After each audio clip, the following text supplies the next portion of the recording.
बिस्मिल्लाहिर्रहमानिर्रहीम। अस्सलाम वालेकुम स्टूडेंट्स। अब जो हम टॉपिक पढ़ने वाले हैं वो है ईसोफेगस एंड स्टमक। सबसे पहले मैं आपको ईसोफेगस के बारे में बता दूंगी, उसके बाद हम स्टमक की तरफ मूव करते हैं। तो ईसोफेगस में आप इसको हेडिंग वाइज पढ़ लें तो आपके लिए ज़्यादा आसानी होगी। सबसे पहले उन्होंने आपको लोकेशन के बारे में बताया हुआ कि ईसोफेगस लोकेटेड कहाँ पर होता है। तो मैंने अभी आपको बताया था कि जो ईसोफेगस है, ठीक है, वो कहाँ से आ रहा था, वो फूड पाइप है, ठीक है। उसके आगे क्या पड़ा हुआ था, लेरिंग्स पड़ा हुआ था, जगह फ्रेंजियल फेज में हमने देखा था। उससे आगे विंड पाइप था, ठीक है, और उससे पीछे क्या था, ईसोफेगस था, ठीक है। तो ये इसकी लोकेशन अगर आप देखें तो इसके सामने जो ऊपर लेरिंग्स है, लेरिंग्स पर कन्वर्ट हो रहा होता है, लेरिंग्स के आगे कंटिन्यू हो रहा होता है ट्रेकिया, ठीक है। तो इसके सामने सामने ट्रेकिया मूव कर रहा होगा, फ्रंट पे ट्रेकिया पड़ा हुआ है इसके, ठीक है, और दरमियान में ईसोफेगस है, और पीछे पड़ी होती है वर्टिब्रल कॉलम, जो हमारी रीढ़ की हड्डी है वो सारी जो है वो उसकी बैक बना रही होती है, और फ्रंट पे इसको कवर किया होता है किसने, ट्रेकिया ने कवर किया होता है। दरमियान में आपके पास ये जो चीज़ है ये क्या पड़ी होगी, ये ईसोफेगस पड़ा होगा।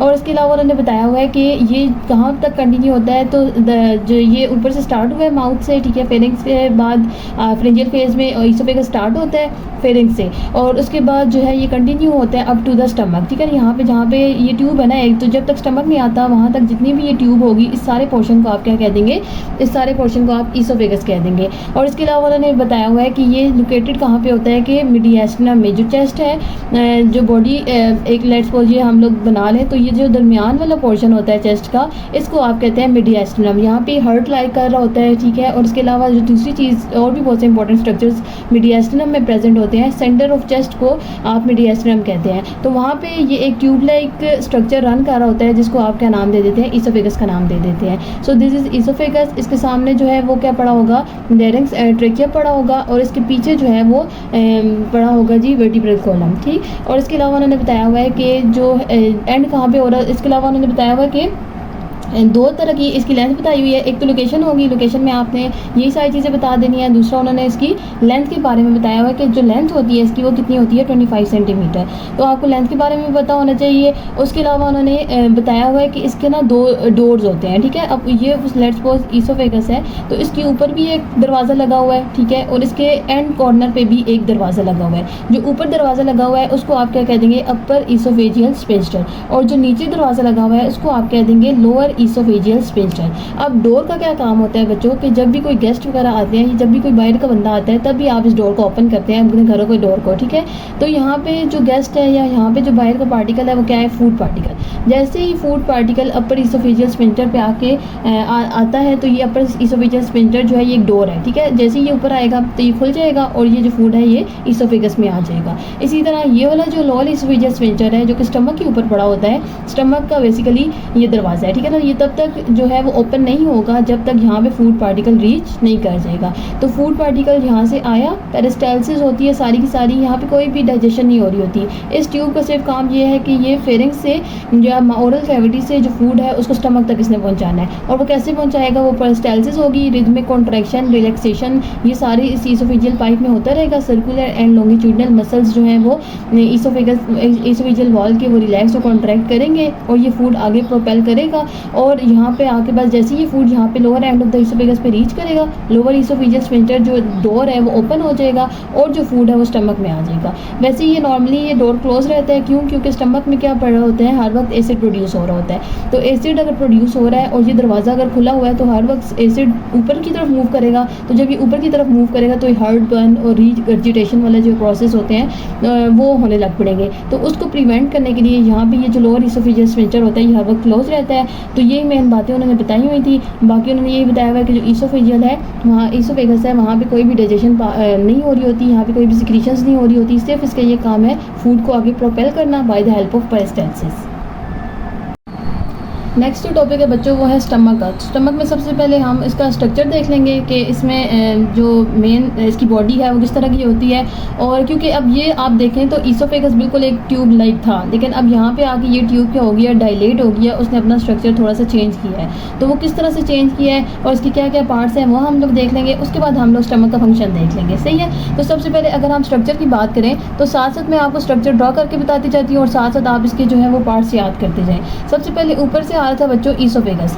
ईसोफेगस के साथ सबसे पहला पोर्शन जो होता है स्टमक का, उसको आप क्या नाम दे देंगे, उसको आप नाम दे देंगे कार्डिया का। ठीक है, तो first portion is the cardia. अब देखिए यहाँ पे आगे पास ये मीडियास्टम थी ना, मीडियास्टम में साथ क्या पड़ा हुआ था, हार्ट पड़ा हुआ था। ठीक है, तो हार्ट के पास जो पोर्शन होगा बिल्कुल स्टमक का, ये देखिए ये हार्ट है ना बिल्कुल, और इसके पास जो बिल्कुल पोर्शन होगा उसको आप क्या नाम देंगे। हार्ट का वर्ड जो है वो उसके लिए जो बायो में वर्ड यूज़ हो रहा था वो कार्डियक का वर्ड यूज़ हो रहा है, तो वो स्टमक का पोर्शन जो कि बिल्कुल हार्ट के पास होगा उसको आप क्या नाम दे देंगे, कार्डिया का नाम दे देंगे। ठीक है, जो कि बिल्कुल ईसोफेगस के साथ कनेक्टेड होगा। अब यहीं से कार्डिया के ऊपर थोड़ा सा पीछे से डायलेट करता है स्टमक, और यहाँ पे लेफ्ट साइड पे जो पोर्शन बनता है राउंड सा gas field superior to the cardia, इसको आप क्या नाम दे देते हैं, इसको आप नाम दे देते हैं फंडस का नाम। ठीक है, तो ये कार्डिया हो गया।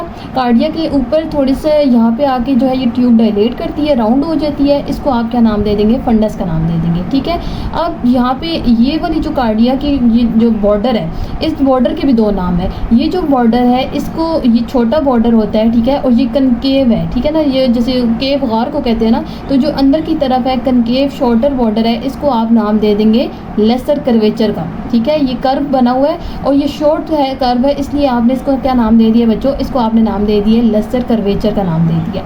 और यहाँ पे ये जो बॉर्डर है ये थोड़ा बड़ा होता है। ठीक है, और ये कनकेव भी नहीं है, ये कन्वेक्स है, तो इसको आपने नाम दे दिया ग्रेटर कर्वेचर का। तो ये दो जो इसकी बॉर्डर्स हैं उसको नाम उन्होंने अलग से दिए हुए हैं कि ये वाला जो पोर्शन था जो बिल्कुल ईसोफेगस के साथ था ये कार्डिया हो गया, ये जो सुपीरियर जा रहा था थोड़ा सा ये फंडस हो गया, ये जो शॉर्टर बॉर्डर है मीडियल है कनकेव है, इसको आपने क्या नाम दे दिया है लेसर कर्वेचर का, और जो लेटरल बॉर्डर है लॉन्ग है और जो कन्वेक्स है उसको आपने क्या नाम दे दिया है ग्रेटर कर्वेचर का। और ये जो दरमियान में सारी बॉडी है इसको आप सिंपल आप क्या नाम दे देंगे, बॉडी ऑफ स्टमक का नाम दे देंगे। ठीक, तो cardia, fundus, body, lesser curvature, greater curvature. अब आ गया इसका एंड वाले पोर्शन को आप क्या नाम दे देते हैं बच्चों, पाइलोरस का नाम दे देते हैं। ठीक है, उस पूरे का नाम क्या हो जाएगा, पाइलोरस का नाम हो जाएगा। और इस पाइलोरस को भी फर्दर उन्होंने 3 पोर्शंस में डिवाइड किया हुआ है। एंड जो जैसे अपर इसोफिजियल लोअर इसोफिजियल स्फिंक्टर था ना, यहाँ पे लगा हुआ था लोअर इसोफिजियल स्फिंक्टर, यहाँ पे भी पाइलोरस से भी आगे जाते हुए आगे क्या स्टार्ट हो रहा है, स्मॉल इंटेस्टाइन स्टार्ट हो रहा है। स्मॉल इंटेस्टाइन का फर्स्ट पार्ट होता है ड्यूडेनम।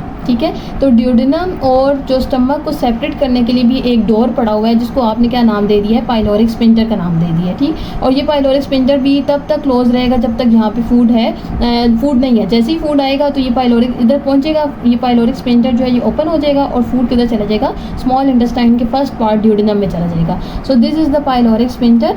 ठीक है, और ये पूरा क्या है जी, ये पाइलोरस है। जो एंड मोस्ट पोर्शन होता है उसको आप क्या नाम दे देंगे, पाइलोरिक एंट्रम का नाम दे देंगे। तो साथ साथ आप ड्रॉ करें और साथ साथ आप इसकी लेबलिंग करें, तो आपको बुक की लाइंस के ज़्यादा जब आप ड्रॉ करेंगे ना तो आपको ज़्यादा इजीली समझ आ जाएगी कि कौन सी चीज़ किधर लोकेटेड है और आपकी प्रैक्टिस भी हो जाएगी। सो आपको पता चल जाना चाहिए यहाँ पे जो है ये क्या हो जाएगा, ईसोफेगस के साथ first portion is the cardia, dilated round portion which is usually gas filled is the fundus, then is the body of the stomach and then come the pylorus which is divided into pyloric sphincter which contain the pyloric sphincter and the pyloric antrum. ठीक है, तो ये सारी चीज़ें उन्होंने structure में बताई हुई हैं। उसके अलावा अब उन्होंने ये तो नॉर्मल ऊपर ओवरऑल बॉडी देख ली हम लोगों ने कि जो ट्यूब है उसने अपनी मॉडिफिकेशन किस तरह से की हुई है। अब आपको पता है कि जो ट्यूब होती है वो किससे मिलकर बनी हुई थी बच्चों, आपको मैंने बताया था कि जो ट्यूब थी, जितनी भी डाइजेस्टिव ट्रैक की ट्यूब है वो 4 लेयर से मिलकर बनी हुई है। सबसे पहली जो लेयर थी वो क्या थी, म्यूकोजा की थी। दूसरी जो लेयर थी वो क्या थी, सब म्यूकोजा की। ठीक, तीसरी जो लेयर थी वो किसकी थी, मस्कुलर लेयर थी, मस्कुलरिस की बनी हुई थी। और जो चौथी लेयर थी वो क्या थी, सिरोजा। तो यहाँ पे भी तो वही ट्यूब है, यहाँ पे भी यही चारों लेयर्स प्रेजेंट होंगी, लेकिन इन लेयर्स में थोड़ी सी मॉडिफिकेशन होगी, इन लेयर्स में थोड़ी सी चेंजिंग्स होंगी। वो ये हैं जो जिसकी वजह से जो स्टमक है वो ईसोफेगस से डिफरेंट होगा। तो सबसे पहले हम लोग सिरोजा की बात करें तो ये तो आउटर मोस्ट लेयर होगी, ये तो हमें पता है। मस्कुलरिस की बात करें तो मस्कुलरिस में बच्चों यहाँ पे 3 लेयर्स होंगी। ईसोफेगस में हमने देखा था 2 मस्कुलर लेयर थी, एक तो सर्कुलर मसल थे और दूसरा लॉन्गिट्यूडनल वे में मसल अरेंज हुए थे।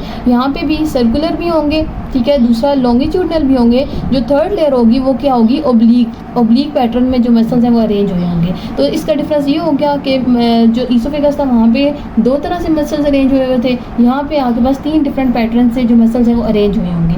अब नेक्स्ट जो चीज़ आ जाती है वो सब म्यूकोजा आ जाती है। सब म्यूकोजा में इतनी कोई वो इंपॉर्टेंट बात नहीं है। जो म्यूकोजा होती है इसकी बच्चों, म्यूकोजा में आपके पास क्या होता है कि इस म्यूकोजा के अंदर जो लेयर होती है ना, उसको आपके जो इनर मोस्ट लेयर होती है, ऑब्वियसली हर चीज़ सेल से मिलकर बनी हुई है, तो जो म्यूकोजा की लेयर होगी वो भी उसके इंटरनल भी क्या पड़े होंगे, सेल्स पड़े होंगे, जिनको आप क्या नाम दे देंगे, एपिथेलियल सेल्स का नाम दे देंगे। हर चीज़ जो इंटरनल लेयर होती है उसकी जो लेयर होती है, जो कोई भी कैविटी है उसकी जो इंटरनल लेयर होती है उसको आप क्या नाम दे देते हैं, एपिथेलियम का नाम दे देते हैं। तो यहाँ पे जितनी भी इंटरनल लेयर है उसका नाम क्या हो जाएगा, एपिथेलियम। अब इस एपिथेलियम में बच्चों different types of cell exist कर रहे होते हैं। डिफरेंट टाइप जो ये है ना म्यूकोजल एपिथेलियम सेल, ये उन्होंने बताया हुआ है कि इसमें 4 different types of cells exist कर रहे होते हैं, ठीक है। अब वो 4 डिफरेंट टाइप ऑफ सेल्स क्यों एग्जिस्ट कर रहे होते हैं और उनका क्या फंक्शन है वो अभी हम देख लेते हैं। ओके, सो जो म्यूकोजा है बच्चों, जो इनर मोस्ट लेयर है उसमें कुछ मॉडिफिकेशंस हैं, और वो मॉडिफिकेशंस ये हैं कि जो म्यूकोजा है उसमें 2 तरह से चीज़ें पड़ी हुई हैं। एक तो एपिथेलियल सेल्स पड़े हुए हैं और दूसरे गैस्ट्रिक ग्लैंड्स पड़े हुए हैं, ठीक है। और ये किस तरह से अरेंज हुए हैं कि आपके पास ये एपिथेलियल सेल्स पड़े हुए हैं, ठीक है। और ये ना वैसे जो एपिथेलियम होती है वो ऐसे स्ट्रेट होनी चाहिए, ठीक है। लेकिन यहाँ पे क्या होती है कि जगह जगह पे पिट्स बनी हुई हैं, जिनको पिट्स कहते हैं डिप्रेशन को। इस तरह से एपिथेलियल सेल्स अरेंज है कि एक पिट बन जाती है जिसको आप क्या नाम देते हैं, गैस्ट्रिक पिट। तो इसकी जो म्यूकोजा है, जो इंटरनल लाइनिंग है, उसकी मॉडिफिकेशन इस तरह से है कि एक तो गैस्ट्रिक पिट प्रेजेंट है, डिप्रेशन प्रेजेंट है, और दूसरा आपके पास एपिथेलियल सेल्स और गैस्ट्रिक ग्लैंड भी इसी म्यूकोजा में प्रेजेंट है। अब जो यहाँ पे एपिथेलियल सेल्स हैं वो 4 तरह के हैं। एक जो वो हर तरह का जो सेल्स है उसका अपना फंक्शन है। ये जो एक सेल है म्यूकस सेल, ये म्यूकोजा की लेयर एपिथेलियल सेल ही है, जिसका क्या काम होगा, म्यूकस प्रोड्यूस करना है, इसलिए आपने इंटरनल लाइनिंग को क्या कह दिया, म्यूकोजा का नाम कह दिया। ये जो बाकी तीनों सेल्स हैं बच्चों, ये क्या है, ये गैस्ट्रिक ग्लैंड के सेल्स हैं। क्यों गैस्ट्रिक ग्लैंड्स के सेल है, क्योंकि इन सब से क्या चीज़ें आनी है, सिक्रीशंस आनी है। ग्लैंड्स का काम ही होता है कि ये सिक्रीट कर रहा होता है। तो जो 4 डिफरेंट टाइप ऑफ सेल है उसमें से एक सेल एपिथेलियल सेल है, जिसने क्या प्रोड्यूस करना है, म्यूकस सेल प्रोड्यूस करना है। ये जो बाकी ऑक्जेंटिक पेराइटल सेल भी जिसको कहते हैं, जाइमोजेनिक जिसको आप चीफ सेल्स भी कहते हैं, और जो एंडोक्राइन सेल्स हैं, ये तीनों सेल्स, इन तीनों सेल्स को ये these are part of gastric gland, और इनका क्या काम है, इन्होंने सिक्रीशंस करनी है। जो ऑक्जेंटिक सेल्स से सिक्रीशंस होंगी वो क्या होगा, ये इसका क्या काम है, इसका काम है HCl का प्रोडक्शन करना और इंट्रिंसिक फैक्टर की प्रोडक्शन करना। अब HCl इंट्रिंसिक फैक्टर और ये पेप्सिनो जाइमोजेन का क्या काम है कि इसने पेप्सिनोजेन को सिक्रीट करना है, ठीक है ना। ये सारों के फंक्शन हम आगे फंक्शनिंग ऑफ स्टमक में पढ़ते हैं। अभी सिर्फ आप ये याद कर लें कि जो इनर लेयर एपिथेलियल सेल्स की लेयर है उसमें कौन कौन से सेल्स प्रेजेंट है और उनकी क्या क्या सिक्रीशंस है। म्यूकस सेल है तो वो म्यूकस प्रोड्यूस कर रहा होगा। Oxyntic cell which is a part of gastric gland is producing HCl and intrinsic factor. Zymogenic जो सेल्स होते हैं या जो चीफ सेल्स होते हैं उनका क्या काम होता है, वो पेप्सिनोजेन सिक्रीट कर रहे होते हैं, और जो एंडोक्राइन सेल हैं वो भी हार्मोन सिक्रीट कर रहे होते हैं, जिसको आप क्या नाम दे देते हैं, गैस्ट्रिन का नाम दे देते हैं। तो ये डिफरेंट सिक्रीशंस जो हैं वो गैस्ट्रिक ग्लैंड से आ रही होती हैं, और and these gastric glands are present in the inner most layer of the stomach which is known as mucosa. और उन सारों की सिक्रीशंस की वजह से जो स्टमक है वो it is different from other part of the intestinal tract और digestive tract, that is oesophagus and small intestine and large intestine. यहाँ पे जो स्टमक में प्रेजेंट होंगे सेल्स और जो गैस्ट्रिक ग्लैंड्स प्रेजेंट होंगे वो कहीं और नहीं प्रेजेंट होंगे। तो इस मॉडिफिकेशन की वजह से आपने इस part of the tube of digestive track को क्या नाम दे दिया, स्टमक का नाम दे दिया। उसके अलावा इसका जो फंक्शन है वो भी थोड़ा डिफरेंट है। अब यहाँ पे आप देख ले बच्चों, अगर मोबाइल में मैं आपको दिखाऊँ, मेरे पास अभी बुक नहीं है तो मैं आपको यहाँ स्क्रीन से दिखा देती हूँ कि ये जो आउटर मोस्ट लेयर थी इसको उन्होंने क्या नाम दिया हुआ है, सिरोजा का नाम दिया हुआ है, ठीक है। उसके बाद आगे पास जो नेक्स्ट लेयर आती है वो क्या आ जाती है, मस्कुलरिस। आउटर से इनर की तरफ मूव करें तो outer most is the serosa and then muscularis. Muscularis में 3 तरह से मसल्स अरेंज हुए हुए थे, ओब्लिक भी, सर्कुलर भी और लॉन्गिट्यूडनल भी। उसके बाद आ जाती है जी सब म्यूकोजा। उसके बाद जो मेन इंपॉर्टेंट लेयर आती है वो कौन सी आ जाती है, म्यूकोजा की लेयर आ जाती है, ठीक है। म्यूकोजा में भी अब आपके पास यहाँ पे क्या आ जाएंगे, एक तो म्यूकस सेल्स आ जाएंगे, ठीक है, सरफेस म्यूकोस सेल है, और इसके अलावा यहाँ पे different types of secretory cells हैं which are the part of gastric gland, और वो कौन कौन से आ जाएंगे, पेराइटल सेल्स आ जाएंगे, चीफ सेल्स आ जाएंगे, एंडोक्राइन सेल्स आ जाएंगे। तो ये 4 तरह के सेल्स हैं। और इसके अलावा उन्होंने बताया हुआ कि एपिथेलियल जो है वो बिल्कुल स्ट्रेट नहीं है, बल्कि वो इन्वेजिनेट कर रही है deep downward which are forming the gastric pits. तो ये आपके पास क्या आ जाएगा, स्ट्रक्चर ऑफ स्टमक आ जाएगा। अब नेक्स्ट जो हम पढ़ेंगे वो है function of stomach. Now the next topic is function of stomach. तो अब स्टमक का फंक्शन क्या है, डाइजेशन कराना। डाइजेशन जैसे ओरल कैविटी में 2 तरह से हो रही थी, एक मैकेनिकल डाइजेशन थी which is the physical process of breaking down of food, और and second is the chemical digestion. तो यहाँ पे भी सेम वैसे ही हो रहा होगा। एक जो है वो क्या हो जाएगी, मैकेनिकल डाइजेशन हो जाएगी, और मैकेनिकल डाइजेशन में सिंपल आपने यही लिखना है कि जो पेरिस्टाल्टिक मूवमेंट हो रही होती है स्टमक वॉल्स की, वो क्या करेंगी, थोरो मिक्सिंग कर रही होंगी, और जो लार्जर फूड पार्टिकल्स होंगे उनको स्मॉलर फूड पार्टिकल्स में कन्वर्ट कर रही होंगी। तो इस इसमें आपके पास इतनी डिटेलिंग कोई भी नहीं है, सिंपल मिक्सिंग है, पेरिस्टाल्टिक मूवमेंट होगी स्टमक की, तो आपके पास जो फूड है वो पेरिस्टाल्टिक मूवमेंट होगी, तो वो फूड जो है वो डाइजेस्ट हो जाएगा। उसके बाद दूसरी जो चीज़ है वो है chemical digestion. Chemical digestion is important in stomach. यहाँ पे क्या हो रहे होंगे, by the help of digestion of food by the help of chemicals हो रहे होंगे, ठीक है। तो यहाँ पे जो डिटेलिंग है वो किसकी है, केमिकल डाइजेशन की, के केमिकल्स के थ्रू जो फूड है वो कैसे डाइजेस्ट हो रहा होता है। अब मैंने आपको पीछे पढ़ाया है कि जो एपिथेलियल सेल्स है उसमें जो स्टमक की इंटरनल लाइनिंग है उसमें डिफरेंट टाइप ऑफ सेल्स की सिक्रीशंस हो रही हैं। अब इन सारी सिक्रीशंस का कोई ना कोई फंक्शन है, और वो मेन फंक्शन यही है कि उन्होंने क्या करना है, फूड की डाइजेशन करनी है। सबसे पहला जो सेल था वो कौन सा था, म्यूकस सेल। म्यूकस सेल क्या प्रोड्यूस कर रहा था बच्चों, म्यूकस प्रोड्यूस कर रहा था, और म्यूकस का फंक्शन क्या होता है, टू लुब्रिकेट। तो जो भी फूड स्टमक वॉल में आया है, जब तक वहाँ पे ऑयलिंग नहीं होगी स्टमक की अच्छे से, लुब्रिकेशन नहीं होगी, तब तक मिक्सिंग भी सही से नहीं हो सकती और फूड की डाइजेशन भी सही से नहीं हो सकती। तो म्यूकस का मेन काम ये है कि इसने क्या करना है, एक तो डाइजेशन करनी है, और दूसरा एक तो इसने लुब्रिकेशन करनी है टू हेल्प आउट डाइजेशन, ठीक है। और दूसरा फंक्शन इसका ये है कि इसने प्रोटेक्ट करना है स्टमक वॉल को। प्रोटेक्ट इसलिए करना है स्टमक वॉल को बच्चों, क्योंकि आपके पास प्रोड्यूस हो रहा है स्टमक में hydrochloric acid, which is a very strong acid. तो अगर तो स्टमक पड़ा हुआ है, ठीक है, और उसके अंदर जो है वो एसिड प्रोड्यूस हो रहा है, तो एसिड जो है वो इसकी वॉल्स को भी क्या करेगा, डैमेज कर देगा, क्योंकि आपके पास एसिड किस लिए प्रोड्यूस हो रहा है, टू डाइजेस्ट द फूड। लेकिन अगर यहाँ पे कोई प्रोटेक्शन ना हुई, यहाँ पे कोई इंटरनल लाइनिंग स्ट्रॉन्ग ना हुई, तो वो साथ ही ये जो स्टमक वॉल है इसके ऊपर भी इफेक्ट करेगा। एसिड अगर आप इस चीज़ के ऊपर डालें तो ऑब्वियसली वो उसको बर्न कास्ट करा देता है। तो यहाँ पे इंटरनल लाइनिंग जो है वो प्रोटेक्शन के लिए अल्लाह ताला ने यहाँ पे क्या रख दिया है, म्यूकोजा रख दिया है, म्यूकस रख दिया है, जिसकी वजह से ये जो एसिड है ये स्टमक के अंदर जो फूड है उसके ऊपर तो इफेक्ट करता है, लेकिन ये जो इसकी स्टमक वॉल होती है, इसकी जो लाइनिंग होती है, इसको ये कुछ भी नहीं कर सकता। तो एक दो काम जो इस म्यूकस के हैं वो ये है कि एक तो इसने लुब्रिकेशन का काम करना है to help out digestion, and the second function is to protect the stomach. तो ये दोनों चीज़ें हो जाएंगी। उसके बाद आपके पास जो नेक्स्ट चीज़ आती है वो क्या आता है कि लेट्स एक्जेंटिक सेल की बात करते हैं। तो एक्जेंटिक सेल में दो चीज़ें प्रोड्यूस हो रही थी, वो दो चीज़ें प्रोड्यूस कर रहा था। एक तो इंट्रिंसिक फैक्टर प्रोड्यूस कर रहा था। इंट्रिंसिक फैक्टर बेसिकली क्या काम होता है इसका,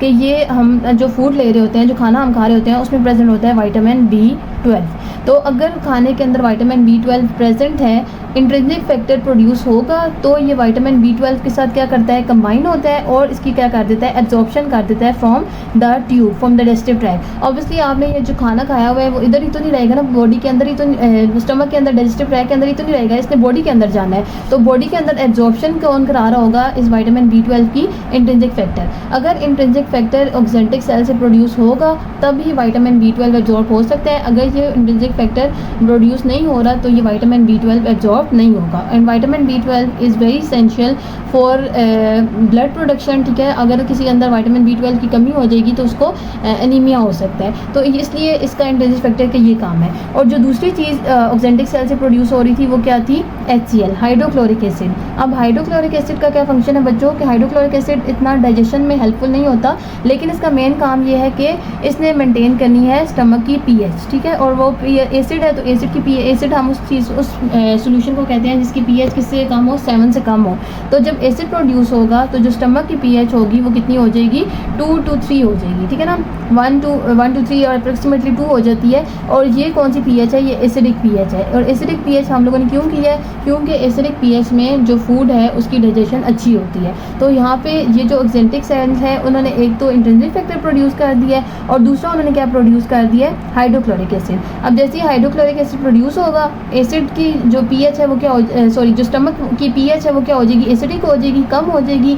अब इस एसिडिक pH का फ़ायदा क्या है कि एक तो यहाँ पे जो जितने भी वो थे जो प्रोटीन्स हैं, ठीक है, प्रोटीन्स इस एसिडिक pH में डी नेचर हो जाते हैं। तो हम लोगों ने जो खाना खाया होता है, जब वो प्रोटीन्स डी नेचर हो जाएंगे तो उनको ब्रेक डाउन करना आसान हो जाएगा। तो इसकी ब्रेक डाउन के लिए इजीली हो जाए, इसलिए यहाँ पे क्या प्रोड्यूस हो रहा है, एसिड प्रोड्यूस हो रहा है। एसिड प्रोड्यूस होगा तो प्रोटीन डी नेचर हो जाएंगे और जो प्रोटियोलिटिक एंजाइम्स हैं, the enzymes which help in the break down of proteins, वो ईजिली काम करेंगे और ये जो लार्जर प्रोटीन पार्टिकल्स हैं वो स्मॉलर प्रोटीन पार्टिकल्स में ब्रेक डाउन हो जाएंगे, ताकि इनकी जो एब्जॉर्प्शन है वो आसानी से हो सके। और दूसरी जो चीज़ है यहाँ पे जो एसिडिक पीएच में जो एमाइलेज एंजाइम्स होते हैं वो वर्क करना छोड़ देते हैं। तो इसका मतलब है कि यहाँ पे जो कार्बोहाइड्रेट्स की डाइजेशन है, जो कि ओरल कैविटी में हम लोगों ने देखा था कि कार्बोहाइड्रेट डाइजेस्ट हो रहे थे by the help of salivary amylase, वहाँ पे डाइजेशन होगी कार्बोहाइड्रेट की, लेकिन स्टमक में आके कार्बोहाइड्रेट की डाइजेशन नहीं हो रही होगी। और वो क्यों नहीं हो रही होगी? क्योंकि यहाँ पे क्या प्रोड्यूस हो रहा है? हाइड्रोक्लोरिक एसिड प्रोड्यूस हो रहा है। ठीक है बच्चों,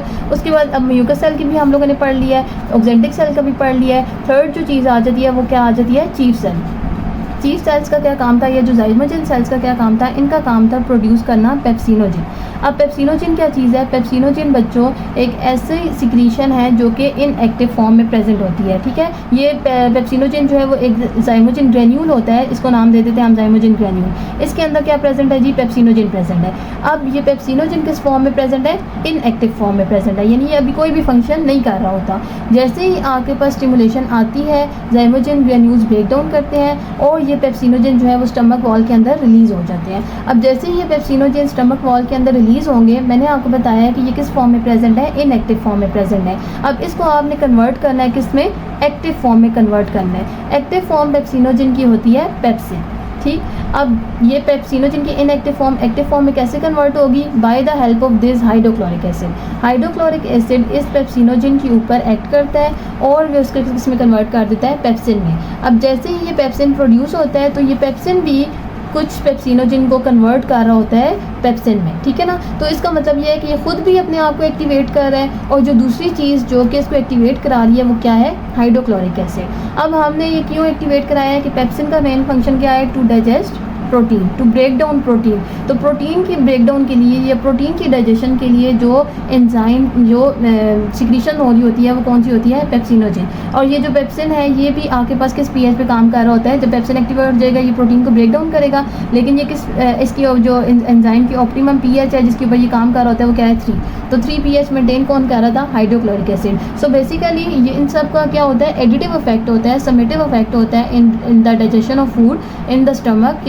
यहाँ से हाइड्रोक्लोरिक एसिड सिक्रीट होगा, यहाँ से तब पेप्सिनोजिन जो है वो पेप्सिन में कन्वर्ट होगा और यहाँ पे जो पेप्सिन जब कन्वर्ट हो जाएगा तो वो इस प्रोटीन की क्या कर रहा होगा? ब्रेक डाउन कर रहा होगा। तो एक जो मेन इंपॉर्टेंट बात आपने याद रखनी है वो एक तो इन सेल्स सब सेल्स की सिक्रीशन याद रखनी है कि क्या क्या चीज़ें जो हैं वो ये सिक्रीट कर रहे हैं, और दूसरा उनके फंक्शंस याद करने हैं। और जो तीसरी चीज़ याद करनी है वो ये कि स्टमक में कार्बोहाइड्रेट्स की डाइजेशन नहीं हो रही होती। क्यों? क्योंकि यहाँ पे जो इसका एमाइलेज एंजाइम है वो इनएक्टिव हो जाता है because of the low pH. और दूसरी चीज़ और इसके अलावा जो है वो क्या है कि प्रोटीन्स की डाइजेशन हो रही होती है by the help of pepsin. जब ये सारी चीज़ें हो जाएंगी तो वो जो फूड पार्टिकल था जो आपने बोलस फूड का लिया हुआ था वो किस में कन्वर्ट हो जाता है बच्चों? वो कन्वर्ट हो जाता है काइन में। अब आपने जब ओरल कैविटी से आपने swallow किया था ना फूड को, तो अब वो फूड नहीं रहा, वो बोलस हो गया था। ठीक है, अब बोलस से जैसे ही स्टमक से जब ये फूड आउट होगा, वो बोलस आउट होगा तो वो किस में कन्वर्ट हो जाएगा? वो काइन में कन्वर्ट हो जाएगा। अब आगे ड्यूडेनम में जब फूड पहुंचेगा तो वो एक लिक्विडी मिक्सचर की फॉर्म में प्रेजेंट होगा जिसमें प्रोटीन की ब्रेकडाउन हो चुकी होगी,